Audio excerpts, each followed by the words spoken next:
J'ai le plaisir d'appeler Christophe Morin, dirigeant de Pacagil. Vous pouvez l'applaudir, Christophe nous rejoint, il va nous présenter en avant-première les résultats des dernières études Citeo sur les taux de restitution. Deux études, l'une sur les tubes en PE et l'autre sur d'autres concepts, produits fluides et visqueux. Pacagil, un cabinet conseil spécialisé en éco-conception des emballages, accrédité. Crédit Impôt Recherche, Christophe, organisme de recherche privé. C'est dans ce cadre que ces études ont été réalisées pour le compte de Citeo. Alors, tout d'abord, Christophe, de quoi parle-t-on? Qu'est-ce qu'un taux de restitution? Alors, si le diaporama veut bien partir, c'est OK. Et est-ce qu'on entend Christophe? Christophe, bonjour à tous. Parfait. On vous entend, c'est parti. Parfait. Alors, est-ce que ça marche? Alors, est-ce qu'on peut passer la slide suivante, s'il voilà, vous plaît? Ça fonctionne. Alors, qu'est-ce que le taux de restitution dans un premier temps? Alors, c'est simplement la quantité de produit qui va être restituée dans le cadre de l'usage du consommateur, rapportée à la quantité initialement contenue dans l'emballage. Donc, souvent, c'est marqué sur l'emballage et l'UVC. Alors, c'est un taux, hein, donc forcément, ça s'exprime en pourcentage. Et donc, cette définition du taux de restitution du produit, elle a déjà été posée déjà depuis 2010 par le Conseil national de l'emballage. Alors simplement, un petit rappel, un taux de restitution, c'est une manière de vider le produit intuitivement, naturellement, sans l'usage d'un outil spécifique. Hein. Donc ça, c'est dans la définition officielle du Conseil national de l'emballage. Alors, effectivement, donc Citeo m'a confié deux belles études très, très intéressantes dans l'objectif d'évaluer comment la démarche de réduction des emballages plastiques pouvait conduire à démultiplier des gains, alors quels qu'ils soient. Alors, en particulier, soit sur la réduction des poids d'emballage. Voilà, on va d'abord essayer de voir comment l'emballage réduit peut aussi influencer notamment le taux de restitution et donc réduire le gaspillage alimentaire. Donc ça fait partie des engagements de Citeo dans le cadre de leur agrément d'ailleurs. Hein. Petit rappel. Deux études qu'on a réalisées. Une étude qui est déjà parue depuis, je crois, octobre l'année dernière. Hein. On a finalisé ça en fin septembre, début octobre, qui était vraiment focalisée sur les tubes en PE recyclables. Donc là, l'objectif, c'était de voir notamment quel était l'impact de la réduction des épaisseurs de jupe sur le taux de restitution. Donc on a eu des résultats très, très intéressants. Et puis la deuxième étude a consisté à une étude un petit peu plus exploratoire. Donc là, on regardait différents concepts d'emballage, donc des deuil-packs, des flacons souples, rigides. Et on s'est posé plusieurs questions. Le rôle de la viscosité sur le taux de restitution, le rôle de la viscosité du produit sur le taux de restitution. Et puis, globalement, on a essayé d'analyser l'impact de la conception générale de ces emballages sur la restitution du produit. Alors tout d'abord, retour sur la première étude pour avoir tous les éléments en tête. Tout à fait. Donc là, on a essayé de regarder sur les tubes en PE l'impact de l'épaisseur de la jupe sur la restitution du produit. Alors comme on a fait, on a déjà essayé de limiter les variables. Donc on s'est posé, on essaie de rechercher un tube standard. Donc on a défini le diamètre du tube, le type de collet, le type de bouchon, la longueur de la jupe, et puis on a essayé de trouver des échantillons qui pouvaient être représentatifs de ce qu'on pouvait trouver sur le marché.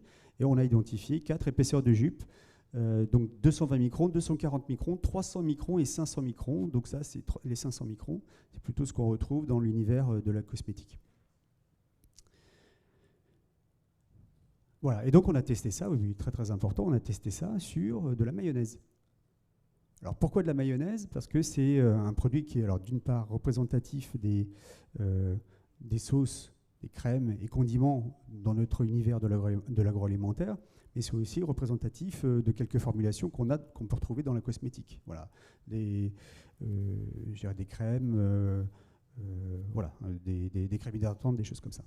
Alors quel a été l'impact de l'épaisseur justement sur les résultats. Le taux de restitution? Voilà, donc très intéressant. On a une belle courbe.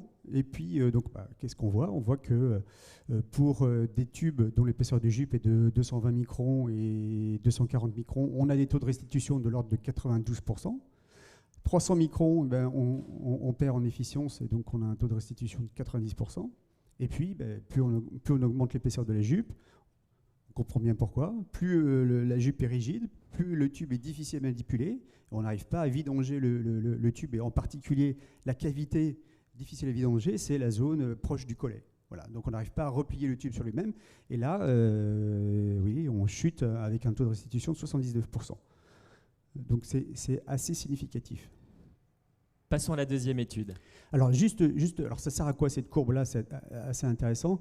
Elle exprime juste le fait que plus on augmente les épaisseurs de jupe, plus on dégrade le taux de restitution. Et donc inversement, l'idée c'est simplement de démontrer que plus on réduit l'emballage et plus on augmente finalement le taux de restitution. Et donc on a des gains qui se démultiplient. Le taux de restitution, par exemple, là, si on passe de 79% à 90% en passant de 500 microns à 300 microns. Donc non seulement on a un gros impact en termes d'éco-conception et en termes d'allègement de l'emballage, donc ça représente un gain environnemental, mais aussi on a un gain environnemental très significatif lié à l'évitement de la perte de produit, à l'évitement du gaspillage alimentaire, qui est probablement aussi, voire même plus important. Donc l'enjeu, il est là aussi, hein. En termes d'éco-conception, c'est l'usage et notamment optimiser ce taux de restitution. Voilà pour cette première étude. Deuxième étude. Deuxième étude, plus exploratoire. Donc on a voulu regarder l'impact de la viscosité des produits dans le taux de restitution. Et puis on a essayé d'analyser un petit peu l'origine des différences observées dans le taux de restitution en fonction de la conception des produits. Voilà, qu'est-ce qu'on a regardé? Alors on a regardé un deuil pack avec bouchon, deux tubes en particulier en diamètre 50. Là, ce qu'on a voulu regarder, c'était l'évolution, l'impact de la hauteur de bouchon sur le taux de restitution. On a voulu voir si, effectivement, on pouvait voir des différences, soit dans l'écoulement des produits, soit dans le comportement lié à la manipulation de l'emballage. On a prélevé aussi sur le marché 3 contenants, un flacon en PEHD, donc là notamment le flacon Nivea. Lui qui est un petit peu à part parce qu'il a été surtout conçu pour être, alors d'une part très allégé, très fin, mais écrasable et enroulable sur lui-même, justement pour faciliter, encore une fois, le taux de restitution. L'emblématique Squeeze PET de Le Sieur, et puis un flacon de shampoing Elseve. Voilà, donc on a essayé d'être représentatif et d'avoir les mêmes niveaux de contenance, hein, forcément. Alors, les taux de restitution. Taux de restitution, donc on a testé 2 produits. Donc d'abord un savon liquide, voilà, un produit fluide. Et voilà les résultats. Alors une première courbe bleue en dessous, là, qui correspond à, je dirais, au premier niveau de restitution observé et mesuré. Alors comment on a procédé? On a vidé les emballages, on a attendu 4 heures, le temps que le produit s'écoule et que le produit descende vers le bas. Et ensuite on a redosé, hein.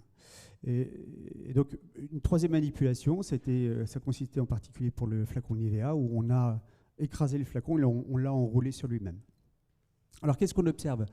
On observe que le temps fait son œuvre, et donc le taux de restitution moyen après 4 heures est quasiment identique, hein, pour tous les emballages. Pour les produits fluides, j'entends, hein, pour les produits fluides. Donc, on est sur des taux de restitution qui sont entre 98 et 99%. Hein. Donc ça veut dire quoi? Ça veut dire que pour les produits fluides, le taux de restitution est équivalent. Et donc la conception de l'emballage n'a pas d'impact. Voilà. Première conclusion. Le taux de contamination. Voilà. Donc lorsqu'on relève les chiffres, on commence un petit peu à s'amuser avec et voir ce que ça représente, hein, ces quantités de produits qui restent dans les emballages. Et donc, une donnée intéressante, c'est de voir la masse de produits qui reste pour 100 grammes d'emballage, donc exprimé ici en pourcentage. Alors, on voit des chiffres qui sont situés entre 12 et 30%. Alors, 30%, tout ça, c'est à relativiser parce que c'est aussi en fonction du poids de l'emballage. Donc, les deuil packs, ça paraît haut la valeur, mais l'emballage deuil pack est quand même plutôt allégé. Voilà. À nuancer par rapport à un joli 12% pour le flacon Le Sieur, mais en fait, c'est un emballage qui est plutôt lourd. Voilà, il fait 27 grammes. Même chose pour le flacon Elseve qui fait pas loin de 35 grammes. Voilà. Alors, le taux de contamination, là, il paraît relativement modéré, relativement faible. Donc ça, c'est pour les produits fluides. Mais ce n'est pas forcément la Même chanson, les mêmes résultats pour les produits plus épais, en particulier pour la mayonnaise. Alors cette fois-ci, on a regardé plus précisément ce qui pouvait se passer sur un deuil pack. Alors avec bouchon 250 grammes, toujours le même flacon en PEHD, le squeeze PET, et puis le flacon Elsev pour de la mayonnaise. Alors voilà les valeurs. Pardon. Je reviens en arrière. Voilà. Donc ici, on voit le taux de restitution pour les produits visqueux pour les 4 emballages testés. Donc qu'est-ce qu'on voit? Même chose, hein. On a testé, on a vidé, on a attendu 4 heures, on a revidé, on a mesuré, et puis on a remanipulé après le flacon Nivea en le pressant et en l'enroulant sur lui-même. Donc là, on voit en particulier que pour le flacon Nivea, on gagne encore au moins 2 à 3 points de taux de restitution grâce à une manipulation ou un usage dont la conception facilite le taux de restitution. On relève un score très très honorable de 97% pour le deuil pack, donc ça c'est très bien. Par contre, un petit peu moins bien, 93% avec là ce que vous voyez, hein, les petites barres verticales, hein, c'est le taux d'incertitude lié aux mesures. Hein. On va dire une mesure moins répétable pour le flacon Elsev. Et puis une mesure malheureusement très répétable, mais à hauteur de 88% pour le flacon PET Le Sieur. Voilà, donc 88% de taux de restitution, ça veut dire qu'il reste 12% de produits. Effectivement. Voilà, ce qui est alors justement, assez significatif. Taux de contamination. Voilà, donc même chose, quand on prend le problème de la même manière, qu'est-ce que ça implique en termes de grammage de produits pour 100 grammes d'emballage? Donc le déchet d'emballage, en fait, lorsque vous le triez, il part avec 54% de produits dedans, dans le deuil pack, 89% de produits dans le flacon Nivea, 94% de produits dans le squeeze mayonnaise. Donc on est proche des 100%, c'est-à-dire qu'on va jeter autant de masse de produits que de masse d'emballage. Voilà. Donc le flux de tri, il est, pour ces catégories de produits, hyper contaminé. Donc ce qui peut avoir un impact très significatif sur le comportement balistique en centre de tri, et puis derrière, les contaminations à gérer en fin de vie. Alors, on regarde ce résultat, il faut aller plus loin. Christophe, qu'est-ce que vous avez fait? Alors j'ai pris l'initiative d'aller un petit peu plus loin, parce que je suis d'un naturel très, très curieux.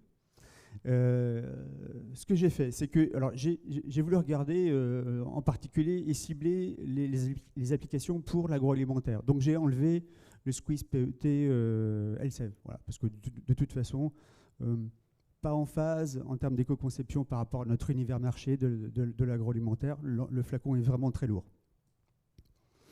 J'ai rajouté un deuil pack sans bouchon. J'ai rajouté un tube en PE pour 175 grammes. Voilà, donc notamment, j'ai étudié 2 épaisseurs, 250 microns et 300 microns, donc représentatifs de ce qu'on peut retrouver sur le marché, hein, notamment dans la mayonnaise. Et puis, j'ai voulu étudier aussi le concept sans pack. Voilà, un concept que j'aime particulièrement bien, qui est plutôt innovant. Alors voilà ce qu'on peut trouver. Donc j'ai voulu mettre en relation notamment le niveau de contamination des emballages en fonction de la masse des emballages. Donc on voit qu'on a une jolie courbe avec une jolie tendance. Simplement, plus l'emballage, ça veut dire quoi là, ici, plus l'emballage est léger, et moins on a de contamination du gisement recyclable. Et on a des valeurs qui sont plutôt cohérentes, hein, et puis on augmente la masse de l'emballage jusqu'à aller introduire un bouchon dans le deuil pack, on voit qu'il y a un effet sur le niveau de contamination. La courbe aussi, on peut voir qu'elle s'inscrit pleinement pour, comment je pourrais dire, les tubes s'inscrivent pleinement, hein, dans le cadre de cette courbe-là, y compris le flacon Nivea, et on arrive à un plateau qui correspond à peu près, on imagine, à un maximum de niveau de contamination pour les emballages rigides. Quand on voit ces résultats, on se dit qu'il y a donc une relation très nette, très directe entre la masse et le taux de restitution. Alors là, pour le concept sans pack que j'aime bien, on voit qu'il décroche quand même, hein. Donc Ça veut dire quoi? Ça veut dire qu'il est nettement moins contaminé. C'est-à-dire qu'il est plus efficient en termes de taux de restitution que ses semblables. Voilà. Et puis, on regarde encore une fois ces données, et puis en essayant de corréler taux de restitution et masse de l'emballage, qu'est-ce qu'on voit en fonction de ces différents concepts? On voit qu'il y a une excellente corrélation en fonction des concepts. Donc on a une droite, voilà, dont l'équation est là. Donc ça démontre quoi? On a en fait une relation directe entre le niveau d'éco-conception d'un emballage. Là, on est sur des emballages plastiques, hein, donc complètement comparables, avec des niveaux de concept différents et donc des usages différents.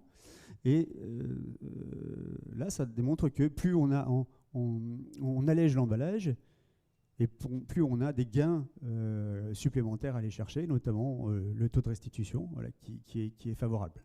Alors la démonstration, elle est peut-être de quelque chose d'intuitif, mais qui a été mis là effectivement en équation. Ça veut dire qu'on peut imaginer un modèle prédictif, pourquoi pas Alors ça mériterait d'être consolidé, hein, toutes ces données-là, hein, parce que voilà, mais en même temps, c'est assez surprenant. On a des résultats qui sont plutôt vraiment en forte corrélation par rapport aux emballages qu'on a sélectionnés sur le marché. Voilà.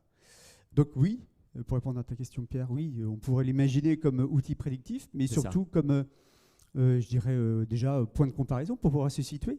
Hein, si on est un petit peu décalé vers la droite à taux de restitution équivalent, ça veut peut-être dire qu'on peut encore faire un effort, hein, sur le niveau d'éco-conception et puis aller chercher l'allègement supplémentaire de l'emballage.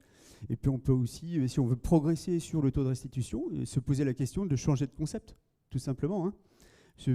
Peut-être que le flacon Lucier, il peut aller chercher un flacon sans pack. Et donc non seulement alors on passe d'un 27 grammes à un 12 grammes en poids unitaire d'emballage, mais aussi on gagne, alors je ne vais pas dire n'importe quoi, 88 points. On est à 88% de taux de restitution et on est à 96% pour 100 packs.